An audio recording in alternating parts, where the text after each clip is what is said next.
Hello, good morning students. My name is Ranjit Singh. I'll be teaching you physics. Today we are going to start the first chapter of physics, current electricity or electric current.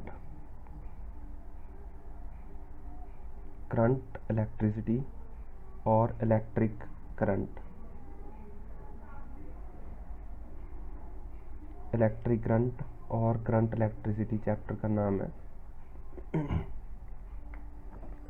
इसको start करने से पहले हमें सबसे पहले एक चीज़ समझनी है, चार्ज। ये चार्ज क्या होता है? अच्छा देखिए, हम मटेरियल्स की बाइफर्केशन कर सकते हैं और बाइफर्केशन के काफ़ी मेथड होते हैं जिसे हम क्लासिफिकेशन कहते हैं। Classification nature of the material और भी कई चीज़ें होती हैं जिनके आधार पे हम कर सकते हैं। बट यहाँ पे जो हम बाइफर्केशन कर रहे हैं वो बाइफर्केशन होगी डिपेंडिंग अपॉन द चार्ज। जैसे मान लीजिए मेरे पास कोई मटेरियल है, उसकी मैं बाइफर्केशन करता हूँ। एक तो हमारे पास होते हैं कंडक्टर्स, एक होते हैं हमारे पास इंसुलेटर्स और एक होते हैं हमारे पास सेमीकंडक्टर्स। हमें सिर्फ इससे लेना देना है, कंडक्टर से। इस चैप्टर में कंडक्टर वो मटेरियल होते हैं जिनके पास फ्री इलेक्ट्रॉन्स होते हैं मूव करने के लिए। Materials having free electrons. मान लीजिए कि ये मेरे पास एक कंडक्टर की शीट है और ये हमें पता है कि ये एटम से बनी हुई है। मान लीजिए ये एटम से बनी हुई है ऐसे। तो कंडक्टर्स में ये खास चीज़ ये होती है कि इसके जो फ्री वैलेंस शेल के इलेक्ट्रॉन्स हैं वो पूरे इसमें शीट में मूव कर सकते हैं, वो कहीं भी जा सकते हैं, ऐसे पूरे शीट के अंदर मूव कर सकते हैं। उन्हें हम बोलते हैं कंडक्टर्स। तो हम इन्हीं कंडक्टर्स के बारे में पढ़ना चाहते हैं। अच्छा, ये चार्ज होता क्या है? हमें पता है कि जो एक एटम है उसका ये न्यूक्लियस है और इसके आसपास मूव करने हैं हमारे पास इलेक्ट्रॉन्स। ये आपने केमिस्ट्री में पढ़ा है बेसिक अपने। तो ये ऐसे इलेक्ट्रॉन्स मूव कर रहे हैं इसके आसपास बाहर ऐसे। ये न्यूक्लियस है। तो इस न्यूक्लियस के अंदर होते हैं प्रोटॉन्स प्लस न्यूट्रॉन्स। तो जो चार्ज है ना, चार्ज हमारे पास दो तरह का है। एक तो होते हैं इलेक्ट्रॉन्स और एक होते हैं प्रोटॉन्स। दोनों को हम चार्ज बोलते हैं। न्यूट्रॉन्स चार्ज नहीं होते, इलेक्ट्रॉन्स और प्रोटॉन्स ही चार्ज हम बोलते हैं। तो एक जो हमारे पास न्यूट्रल एटम है, न्यूट्रल एटम, उसमें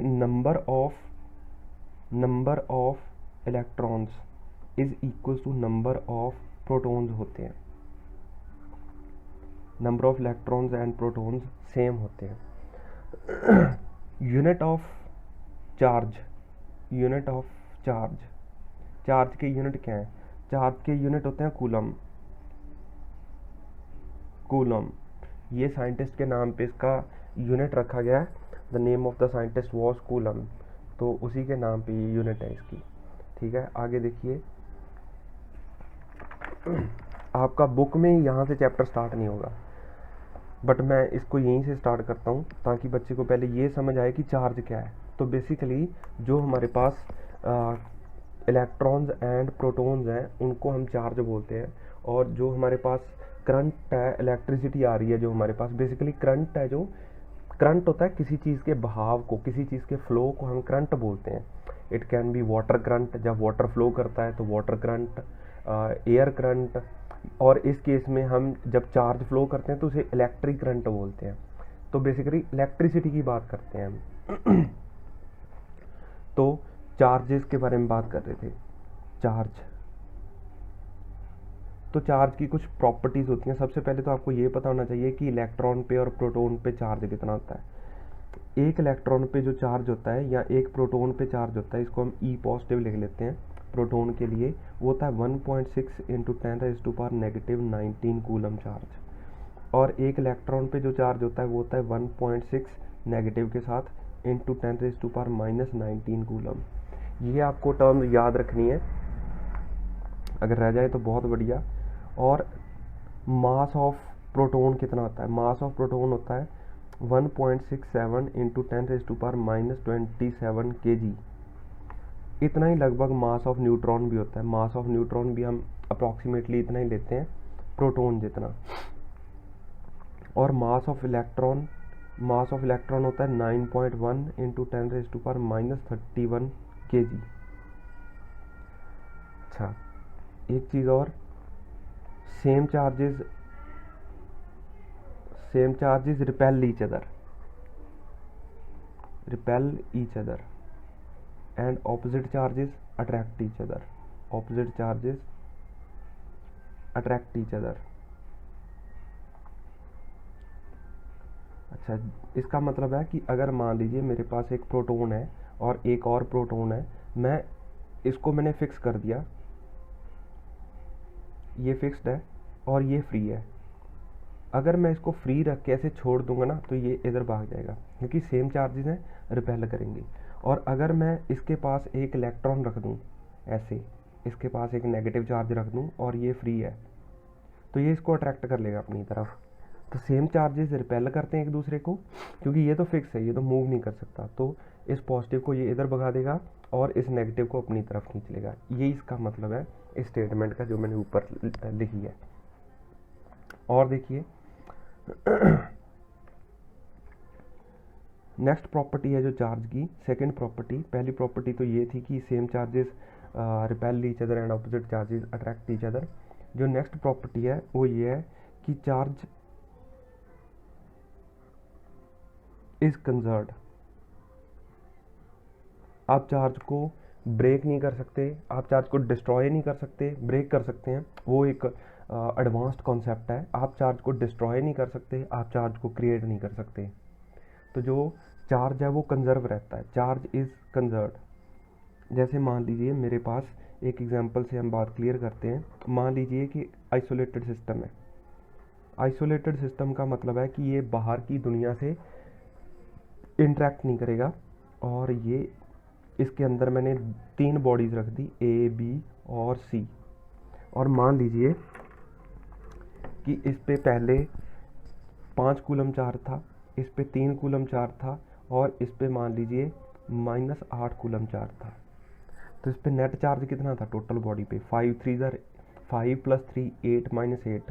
तो मतलब इनिशियल चार्ज कितना था? इनिशियल चार्ज था टोटल बॉडी पे 0 कूलम। तो मैंने बाद में इनको आपस में इंटरेक्ट करवाया, तीनों बॉडीज़ को, और मान लीजिए कि इस पे आ गया 2 कूलम चार्ज, इस पे आ गया मान लीजिए 4 कूलम चार्ज। तो इस पे कितना होना चाहिए बताइए? स्क्रीन पॉज कीजिए और सोचिए इस पे कितना होना चाहिए। तो जाहिर सी बात है, क्योंकि पूरे का पूरा चार्ज 0 होना चाहिए, 2 + 4 = 6, और इस पे भी कितना होना चाहिए? -6 कूलम। तो ये कंजर्वेशन ऑफ चार्ज का मतलब है कि जितना इनिशियल चार्ज था बॉडी पे उतना ही बाद में रहेगा। अगर वो आइसोलेटेड है तो कहीं से उस पर चार्ज नहीं आ सकता, कहीं से वो चार्ज बाहर नहीं जा सकता। नेक्स्ट प्रॉपर्टी है जो चार्ज की, होप ये चीज़ समझ आई होगी आपको, conservation of charge. Next property है जो, that is called quantization of charge. Quantization of charge, और इसके लिए हम इक्वेशन यूज करते हैं Q = ± NE। Q का मतलब है टोटल चार्ज, N का मतलब है नंबर ऑफ इलेक्ट्रॉन्स, और E का मतलब है charge on single electron, charge on 1 electron. तो इसका मतलब ये है कि जो चार्ज है, मान लीजिए एक बॉडी है A और एक बॉडी है B, मैं A से B पे कुछ चार्ज लेके जाना चाहता हूँ Q। तो क्योंकि मैं इलेक्ट्रॉन्स को फर्दर ब्रेक नहीं कर सकता, तो जब मैं चार्ज, देखो जब चार्ज ट्रांसफ़र करता है तो न्यूक्लियस के अंदर बैठे हैं प्रोटॉन्स, वो तो कभी मूव नहीं करते, तो चार्ज मूव करता है इलेक्ट्रॉन्स की फॉर्म में। जब एक इलेक्ट्रॉन दूसरी बॉडी पे जाता है तो हम कहते हैं कि चार्ज ट्रांसफ़र हो गया। जैसे ये इस पे एक इलेक्ट्रॉन आके बैठ गया तो हम बोलेंगे चार्ज ट्रांसफ़र कर रहा है। तो बेसिकली जब ट्रांसफ़र होता है, चार्ज ट्रांसफ़र होता है, तो बेसिकली इलेक्ट्रॉन ट्रांसफ़र होते हैं। तो जब चार्ज ट्रांसफ़र होता है तो या तो पूरे का पूरा एक इलेक्ट्रॉन यहाँ से इधर आ जाएगा, या 2 इलेक्ट्रॉन आ जाएंगे, या 3 इलेक्ट्रॉन आ जाएंगे, या 4 इलेक्ट्रॉन आ जाएंगे एंड सो ऑन। हम इलेक्ट्रॉन को ब्रेक नहीं कर सकते। तो मुझे पता है कि एक इलेक्ट्रॉन पे चार्ज कितना होता है, 1.6 इंटू 10⁻⁻⁹ कूलम। और अगर 2 इलेक्ट्रॉन ट्रांसफ़र करेंगे तो उस पर कितना चार्ज आ जाएगा, 3.2 इंटू 10⁻⁻19 कूलम। 3 इलेक्ट्रॉन ट्रांसफ़र करेंगे एक बॉडी से दूसरी बॉडी के ऊपर तो कितना आ जाएगा, 4.8 इंटू 10⁻⁻19 कूलम। तो जो चार्ज है वो एक पैकेट की फॉर्म में जाता है। चार्ज कम से कम इतना जाएगा एक बॉडी से दूसरी बॉडी पे, और उसके बाद ये, और उसके बाद ये। अगर मान लीजिए मैं चाहता हूँ कि मैं ट्रांसफ़र करना चाहता हूँ 2 इंटू 10⁻⁻19 कूलम, तो ये इम्पॉसिबल है, ये पॉसिबल नहीं है। तो इसी चीज़ को हम क्वांटाइजेशन ऑफ चार्ज कहते हैं कि जब एक बॉडी से दूसरी बॉडी पे चार्ज जाता है तो वो एक पूरे के पूरे पैकेट की फॉर्म में जाता है। Q is total charge on a body. किसी बॉडी पे जो टोटल चार्ज आया होगा वो कितना आया होगा, जितने नंबर ऑफ इलेक्ट्रॉन्स आए होंगे इनटू चार्ज ऑन 1 इलेक्ट्रॉन आया होगा। होप आपको समझ आया होगा। जब मैं बोलता हूँ कि चार्ज ट्रांसफ़र करता है तो इलेक्ट्रॉन ट्रांसफ़र करते हैं। अच्छा, और देखिए इसी चीज़ को मैं वापस और बताता हूँ। मान लीजिए ये मेरा न्यूक्लियस है और इसके अंदर ये इलेक्ट्रॉन्स घूम रहे हैं बाहर की शेल्स में, न्यूक्लियस के बाहर, और ये एक और बॉडी है। अगर यहाँ से ऐसे इलेक्ट्रॉन ट्रांसफ़र करके आ गया है एक इलेक्ट्रॉन, तो इस बॉडी पे मैं बोलूँगा पॉजिटिव चार्ज आ गया, क्योंकि पहले इसमें नंबर ऑफ न्यूट्रल एटम था ना पहले, तो पहले नंबर ऑफ इलेक्ट्रॉन्स और नंबर ऑफ प्रोटॉन्स इक्वल थे। अब क्योंकि इलेक्ट्रॉन बाहर चला गया तो नंबर ऑफ प्रोटॉन की जो मात्रा है वो बढ़ गई, नंबर ऑफ इलेक्ट्रॉन से उसका नंबर बड़ा हो गया प्रोटॉन का, तो इस पर हम बोलेंगे नेट पॉजिटिव चार्ज आ गया। और इस पर कितना चार्ज आ गया, नेट नेगेटिव चार्ज आ गया। तो बेसिकली जब हम बोलते हैं कि किसी बॉडी पे पॉजिटिव चार्ज आ गया, इसका मतलब ये नहीं है कि प्रोटॉन आ गया, इसका मतलब है कि वहाँ से इलेक्ट्रॉन बाहर चला गया, इसीलिए उस पर पॉजिटिव चार्ज आ गया। और कोई बॉडी नेगेटिव चार्ज होती है तो हम समझते हैं कि इलेक्ट्रॉन आ गया उसके ऊपर। और देखिए इसी क्वांटाइजेशन ऑफ चार्ज को हम फर्दर आगे पढ़ते हैं। जैसे मान लीजिए मेरे पास, हमने अभी इक्वेशन लिखी है Q is equal to plus minus N E. ये प्लस माइनस का मतलब है कि अगर इलेक्ट्रॉन जाएंगे तो पॉजिटिव आ जाएगा, अगर इलेक्ट्रॉन आएंगे तो नेगेटिव आ जाएगा। इसीलिए मैंने प्लस माइनस दोनों एक जनरल इक्वेशन के लिए लिख दिया। अब मान लीजिए मैं आपको कहता हूँ फाइंड, क्वेश्चन लिखते हैं, find number of electrons required to form 1 coulomb charge. एक कूलम चार्ज को फॉर्म करने के लिए कितने इलेक्ट्रॉन्स चाहिए। तो इक्वेशन हम सॉल्व करते हैं इसको। आप स्क्रीन पॉज कीजिए, इसको सॉल्व करने की कोशिश कीजिए और फिर सोल्यूशन देखिए कैसे। Q is equal to N E. तो Q कितना है हमारे पास 1 coulomb, number of electrons n, और एक इलेक्ट्रॉन पे चार्ज कितना होता है 1.6 इंटू 10⁻⁻⁹ तो नंबर ऑफ इलेक्ट्रॉन्स कितने चाहिए एक कूलम को फॉर्म करने के लिए, तो वो हो जाएंगे मेरे पास 1 डिवाइडेड बाई 1.6 इंटू 10⁻⁻⁹ तो आ गया 1 डिवाइडेड बाई 1.6 इंटू 10⁻⁻⁻⁹। और अगर मैं इसको ऐसे भी लिख सकता हूँ 10 इंटू 10⁻18 डिवाइडेड बाई 1.6, मैंने इसको ब्रेक कर लिया, तो ये आंसर आ जाएगा मेरे पास 6.25 इंटू 10⁻18 इलेक्ट्रॉन्स। तो जो 1 कूलम है ये बहुत बड़ी यूनिट है, ये छोटी यूनिट नहीं है, कूलम बहुत बड़ी यूनिट है। इतने इलेक्ट्रॉन्स मिलने के बाद 6.25 इंटू 10⁻18 इलेक्ट्रॉन्स मिलने के बाद ये हम एक कूलम चार्ज को फॉर्म कर सकते हैं। और देखिए आप खुद क्वेश्चन करने की कोशिश कीजिए। अगर मैं आपको बोलूं find number of electrons required to form से 5 कूलम चार्ज, तो आपको ये क्वेश्चन खुद ट्राई करना है कि कितने इलेक्ट्रॉन्स चाहिए हमें 5 कूलम चार्ज फॉर्म करने के लिए। और देखिए ये चार्ज की बात होगी, इसके बाद हम करंट की बात करते हैं। करंट, हम बात कर रहे थे करंट की। अच्छा, अभी तक हमने बात की है चार्ज की। चार्ज क्या आता है? प्रोटॉन या इलेक्ट्रॉन जो एटम के अंदर होता है उसे हम चार्ज बोलते हैं, और उसकी कुछ प्रॉपर्टीज़ पढ़ी। अब करंट क्या चीज़ है? करंट होता है हमारे पास, करंट होता है हमारे पास, इसको आई से लिखते हैं या ए से लिखते हैं। मोस्टली आई से लिखते हैं, हम आई से लिखेंगे। करंट को हम आई से लिखते हैं, I is equal to Q by T. इसका मतलब है कि number of charges flowing per unit time, per unit time. और ये करंट फ्लो करता है कंडक्टर्स में सिर्फ, और कंडक्टर्स के पास ही फ्री इलेक्ट्रॉन्स हैं, इसीलिए वो सिर्फ करंट कंडक्टर्स ही करंट फ्लो करवा सकते हैं। तो number of charges flowing per unit time, जितने ज़्यादा चार्जेस फ्लो करेंगे उतना ज़्यादा करंट होगा वायर के अंदर।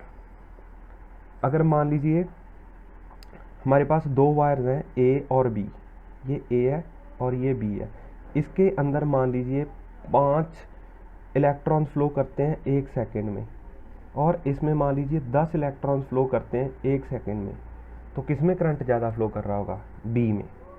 तो जितने ज़्यादा इलेक्ट्रॉन्स फ्लो करेंगे 1 सेकेंड के अंदर उतने ज़्यादा ये करंट होगा उसमें। ये इलेक्ट्रॉन्स फ्लो ज़्यादा कैसे फ्लो करेंगे ये एक अलग बात है। इसको समझने के लिए हमारे पास पोटेंशियल डिफरेंस है। जैसे मान लीजिए ऐसे हमारे पास मोटर है और इसके सामने आपने पाइप लगा दी और इसमें से पानी फ्लो कर रहा है, मोटर की इस पाइप में से पानी फ्लो कर रहा है। तो मान लीजिए ये मैंने 2 हॉर्स पावर की मोटर लगा दी, ऐसे ही मान लीजिए एक बार मैंने 5 हॉर्स पावर की मोटर लगा दी। तो मतलब जितनी बड़ी मोटर होगी उतना ही ज़्यादा ये पानी इसमें से तेज़ी से फ्लो करेगा। क्यों? क्योंकि ये उतना ही ज़्यादा प्रेशर डिफरेंस क्रिएट करेगा।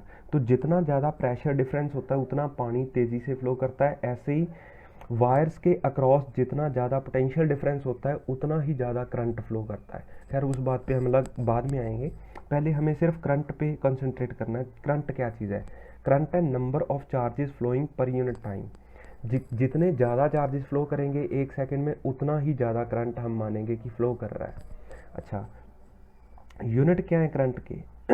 यूनिट होते हैं करंट के एम्पियर।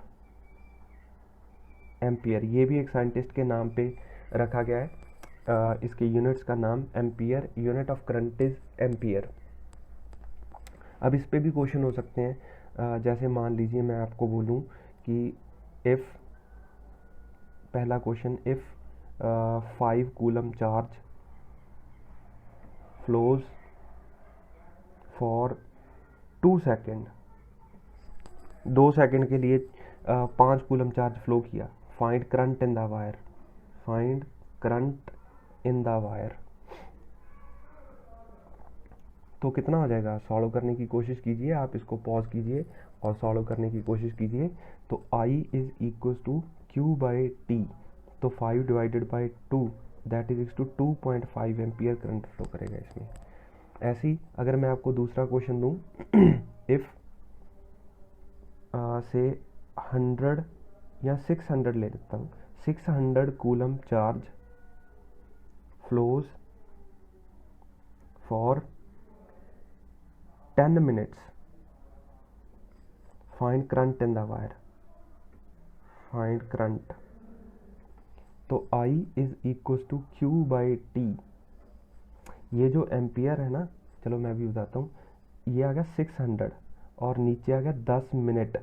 मिनट को आपको सेकंड में कन्वर्ट करना है, तो मैं मिनट को हटा के 60 से मल्टीप्लाई कर दूंगा तो सेकंड आ जाएगा, आ गया 1 एम्पियर।